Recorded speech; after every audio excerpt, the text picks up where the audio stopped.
Well, a very good afternoon to Studio Kwena as well as to the viewers at home. Of course, the atmosphere depicts exactly that of a game that was sold out tickets-wise 4 hours after they were put on sale. Before even coming to the stadium on the flight to Durban, you saw a lot of Orlando Pirates jerseys, Orlando Pirates tracksuits.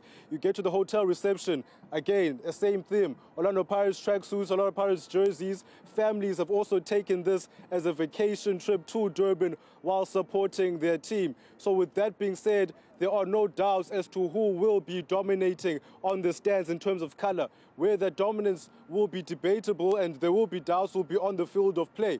But it seems like there is going to be a whole lot of people coming through to support this beautiful game of football, which is what we expect for a final in the MTN8. So, judging from what I'm seeing around as well, I've been coming from different sides of the stadium. There's been a lot of activity. There have been sponsors doing activations. There's just a hub of activity in anticipation, Kwena, for what should be a mouth-watering game between two teams who deserve to be where they are at the moment, playing for the MTN8 crown. So today, well, there will be no second chances, which is a stark contrast to what a song I was listening to on the way to the stadium, Kwena, from Same Thing Soweto that says, Amalanga wafani, amathuba maningi. Translating that to, days are different, but opportunities are plenty. Couldn't be further from today's theme. Today, one opportunity, and that needs to be taken. The true definition of today's phase, which is Wafa Wafa. Wafa Wafa. Yolulwe, before we look into the tactics and how the two teams will approach it, we know that over the past couple of weeks, Durban has been experiencing some strange weather, from snow to extremely cold weather to beautiful sunny weather. What is the weather like today and the prediction going into the game tonight?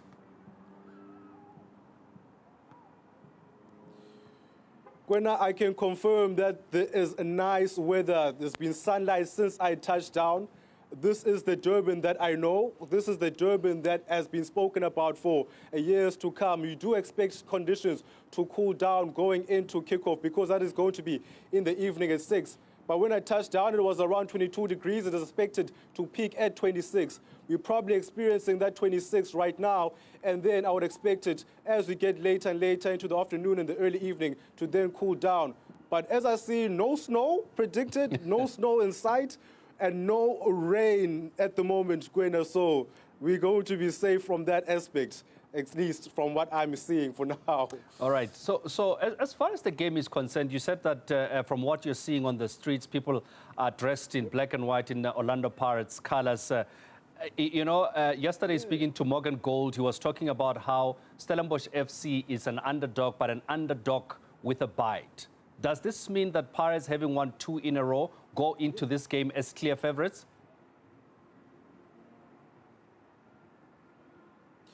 Well, we know in sport that there are no favorites when it comes to these type of games. Everything is decided within 90 minutes. It's about the mentality of the players, who can perform when it matters the most, who can perform under pressure, who can come up with the goods when it matters the most for their club. But having said that, Gwena, you cannot overlook the acumen of a team that has been at this stage 2 times and has been able to get over the line 2 times. So me saying Orlando Pirates are not favorites, I would be lying. I would not be representing the occasion in a correct manner, because their record over the last season and other competitions as well, we speak about the Nedbank Cup finals that they've won 2 on that side as well. You would then say, with that in mind, then you would say that they've got the experience of this particular occasion. They've got a coach that knows how to coach in this particular occasion. So with that being said, then you would have to give them the favorites tag. But we know in football, stranger things have happened. No one really gave Stellenbosch an opportunity against Sundowns. People said, okay, they got a lucky penalty away from home. Sundowns definitely going to come and get away goals for themselves in the semi-final as well. It wasn't to be. Stellenbosch arguably played the best football here in the semi-final last month, and duly got a deserved win there. So we could see something similar, despite any favourites tags probably going to Orlando Pirates because of their record.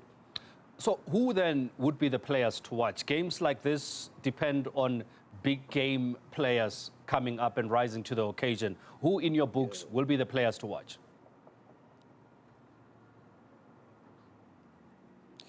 Well, when I came into these parts and seeing all of the Orlando Pirates faithful around me, I kept on hearing particular sounds. Tito, Tito, Tito.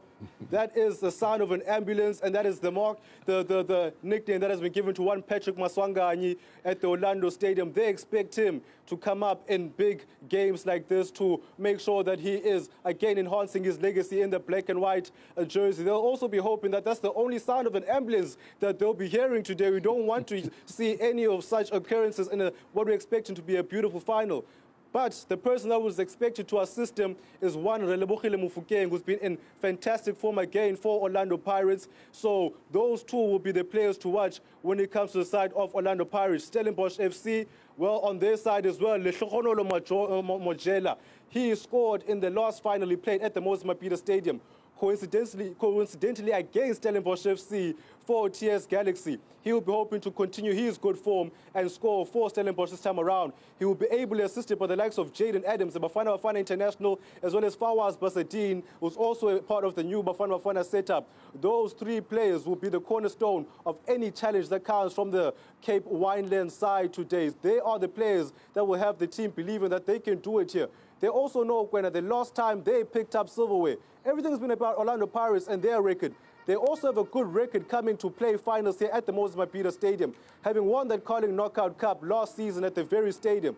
They'll be hoping history repeats itself in that particular fashion as well. And also on top of that, an advantage they might have, they've been calling that stadium on the other side of me over there, Mozambique, home for the better part of the early exchanges of this particular season. They know the surface, they're familiar with the surroundings. They would have garnered a few fans from the time that they played CAF football here and MTN8 football here. So they'll be hoping that those fans that they've earned, plus the friends of, which are the rivals of Orlando Pirates, will spur them on today and hopefully getting their first MTN8 title and robbing Orlando Pirates of a historic treble in the MTN8. Let's touch on the coaching aspect. You spoke about Jose Ribeiro, the Orlando Pirates coach, but on the other side, the Steve Barker, the mentor for Stellenbosch FC, has done very well with a team that is relatively new. I mean, they went on an unprecedented, unbeaten run also last season, as much as the focus was more on Mamelodi Sundowns. So clearly they have a coach who knows how to win things and is quite capable of causing an upset. 100%, Quinn. I was here and I watched the semi-final against Mamelodi Sundowns. I was able to watch their defensive pattern, the way that they set up their press, the way that they trigger their press, the way that they're patient before they go and trigger that press. You can see that it is a well-oiled machine. It is a tactically sound machine. Nothing here happens by chance. It is good coaching. It is also a club that has a system.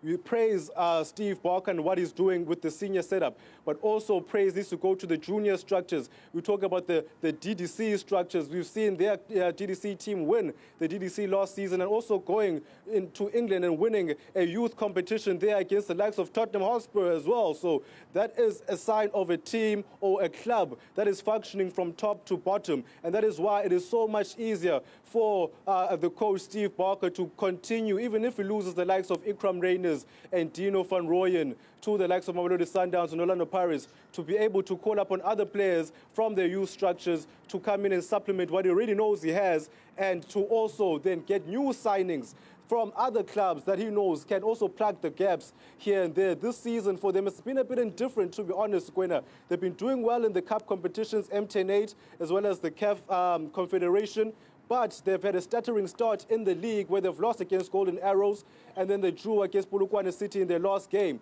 But they'll be trying to make sure that they get over the line in a big cup encounter then, and then they can worry about their league form. But Steve Barker, very measured coach, a coach that really believes in his players and makes sure that the players know that they believe that he believes in them. The players themselves have always depicted that they believe in the system that's being put in place by Steve Barker as well. So when you put those two aspects together, you get the well-oiled machine that Stellenbosch FC has been for the past couple of seasons in top-flight football in South Africa. Yolulwe, Qoshe, we'll catch up with you a little bit later on.